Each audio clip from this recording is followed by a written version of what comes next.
Hello friend, स्वागत है आपका एक बार फिर से आपके अपने लीगल चैनल सूक्ष्म प्रहार में। मैं हूं एडवोकेट सनी शर्मा। दोस्तों, आज की इस वीडियो में हम ऑनरेबल सुप्रीम कोर्ट के दो ऐसे जजमेंट के बारे में बात करेंगे जो आप सभी के फॉल्स केसेस में आपको बहुत राहत देंगे। उनमें ऑनरेबल सुप्रीम कोर्ट ने फॉल्स 498A के मार्फत कुछ चीजें बताई हैं। अगर वो चीजें आपके केस से मैच करती हैं तो आप भी इन जजमेंट्स को यूज कर सकते हैं और अपने अपने केसेस में लाभ उठा सकते हैं। और दोस्तों, ये जो चीजें हैं ये भी मैं आपको बता दूं कि आप में से अधिकतर लोगों के केस में ये चीजें होती हैं। बस अब आपको मैच करना है। दोनों ही जजमेंट लेटेस्ट हैं, अभी हाल ही के हैं और आप लोगों के बहुत काम आने वाले हैं। तो एक एक करके हम दोनों जजमेंट को समझेंगे भी और देखेंगे। देखिए, मिस्टर अतुल सुभाष केस के बाद ये जो जजमेंट्स आए हैं ये रिसेंट आए हैं, तुरंत आए हैं। और इसके अलावा भी मेंटेनेंस पर भी कुछ जजमेंट्स आए हैं, उस पर भी मैं अलग से वीडियो लेकर के आऊंगा। तो दोस्तों, सबसे पहले तो आप ये समझिए कि आपके जो भी झूठे केस चल रहे हैं उनसे आपको घबराना नहीं है। देखिए, इस मामले में जो जजमेंट आए ना, ये ऑनरेबल सुप्रीम कोर्ट ने खत्म किया। नीचे की कोर्ट में तो दर्ज हुआ ही। इट मींस इसका सीधा सा मतलब क्या हुआ कि नीचे वाली कोर्ट में अगर कोई व्यक्ति आपके ऊपर झूठा मुकदमा दर्ज करा देता है तो उसे दर्ज कराने से तो आप नहीं रोक सकते। आप किसी को पकड़ थोड़ी सकते हो कि वो आपके खिलाफ थाने में नहीं जाएगा। थाने में जाएगा और फिर लड़की है, आपकी वाइफ है, कंप्लेंट देगी, एफआईआर हो ही जाएगी। तो कई सारे लोग तो ये सोच के बैठे हैं कि एफआईआर ही नहीं होगी, जबकि आपको पता है कि 99.99% मामलों में एफआईआर होती ही है। तो कम से कम अपने आप को पहले तो मेंटली इतना प्रिपेयर करो, क्योंकि जब आप इतना भी मेंटली प्रिपेयर नहीं रहोगे तो एफआईआर होते ही आप लोग दम तोड़ देते हो, यानी डर जाते हो बहुत। कैसे आगे बढ़ेंगे, क्या होगा, एफआईआर हो गई। कुछ नहीं होता। एफआईआर एफआईआर होगी ही, और अब उस एफआईआर को हमें डील भी करना है।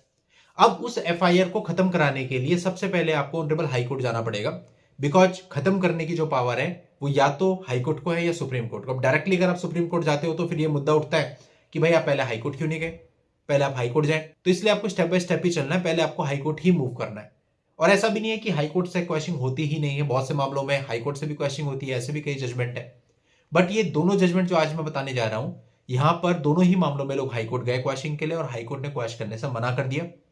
अब यहां पे भी हार नहीं मानी और इसके अगेंस्ट ये लोग ऑनरेबल सुप्रीम कोर्ट में चले गए। तो बात वही है कि हार नहीं माननी। तो दोस्तों, इसमें हम पहला मामला डिस्कस कर लेते हैं।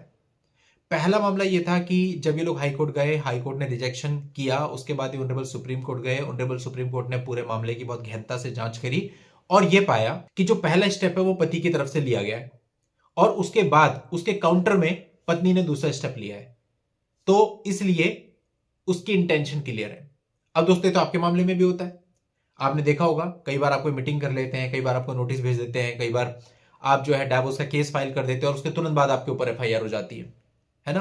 तो ये परिस्थिति आप लोगों की परिस्थिति से बिल्कुल मैच करती हुई है। दूसरी चीज उन्होंने क्या देखी कि भाई जो इसका कंटेंट है, कंटेंट भी कहीं स्पेसिफिक नहीं है। मेरे साथ प्रताड़ना करी, मुझे मारा पीटा, मेरे से दहेज मांगा, लेकिन कुछ नहीं बता रखा कि कहीं कब मारा पीटा, कब दहेज मांगा, क्या तारीख थी, क्या समय था, किसने मांगा था, किसने क्या किया था। कोई भी स्पेसिफिक रोल किसी का है नहीं। और ऐसे में जो भी आप बेसलेस एलिगेशन लगा रहे हो, क्योंकि होता क्यों नहीं मैं आपको बताता हूं। डेट और टाइम इसलिए नहीं डालते क्योंकि झूठा होता है। अगर डाल देंगे और उस डेट पे कुछ चीजें मिसमैच हो गई तो वैसे फंस जाते हैं। तो इसलिए लोग कोशिश क्या करते हैं, डेट भी ना डालें, टाइम भी ना डालें, बस ऐसे लिखवा दें, वेक्सा कुछ भी मुझे प्रताड़ित करते थे ये और वो। तो ये चीज को ऑनरेबल सुप्रीम कोर्ट ने गंभीरता से लिया। बोला अगर स्पेसिफिक एफआईआर नहीं है तो चलने योग्य नहीं है। और तीसरी चीज जो कोर्ट ने यहां पे मानी वो ये मानी कि भाई 498A का अपराध अगर मान लेते हैं होता भी है तो वही व्यक्ति तो आपको आपके साथ करेगा जो आपके साथ रहता है। जो व्यक्ति आपके साथ रहता ही नहीं वो कहां से आपके साथ क्रूरता कर लेगा। आप अपने पति के साथ रहती हो दिल्ली में, ससुराल वाले रहते हैं देहरादून में, ननद और उसका पति रहते हैं मुंबई में, कहां से उन्होंने 498A जैसा अपराध आपके साथ कारित कर लिया, कैसे क्रूरता कर ली। तो इस चीज को भी ऑनरेबल सुप्रीम कोर्ट ने गंभीरता से लिया। तो कहने का मतलब ये कुछ ग्राउंड्स सुप्रीम कोर्ट ने इसमें देखे और बोला भैया ये एफआईआर चलने लायक नहीं है और इस मामले को पूरा का पूरा क्वैश कर दिया गया, खत्म कर दिया गया। सिमिलर मामला, ये दोनों ही जजमेंट बिल्कुल रिसेंट 8-10 दिन के गैप पे ही आए हैं। सिमिलर मामला ऑनरेबल सुप्रीम कोर्ट के पास एक और आया। यहां पर परिवार पहले बॉम्बे हाई कोर्ट में गया, वहां से जो है वो पिटीशन उनकी खारिज हुई, देन वो ऑनरेबल सुप्रीम कोर्ट में आया। तो ऑनरेबल सुप्रीम कोर्ट ने यहां भी गहनता से विचार किया कि एफआईआर चलने लायक है या नहीं है, इस मुकदमे को चलाया जाना चाहिए या नहीं, और हाई कोर्ट की जो ऑब्जर्वेशन है वो सही है या नहीं। तो ये जो दूसरा मामला है, यहाँ पे कोर्ट ने बोलता खाली जो क्रूरता है ना वो खाली कह देने से मेरे साथ क्रूरता हुई, क्रूरता नहीं हो जाएगी।